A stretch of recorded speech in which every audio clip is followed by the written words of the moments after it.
আসসালামু আলাইকুম। স্পেশাল শিশুরা কেউ শান্ত থাকবে, কেউ একটু অশান্ত থাকবে, এটাই স্বাভাবিক।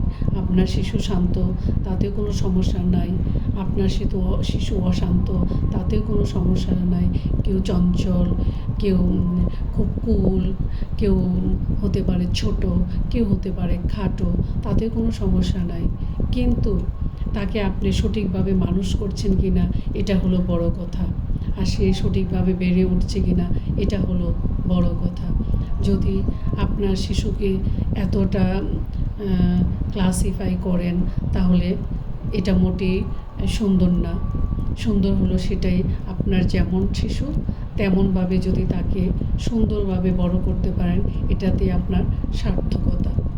পরের কিছু না ভেবে আপনার যা আছে তাই নিয়ে আপনি সুন্দরভাবে তৈরি হন, এটাই বড়।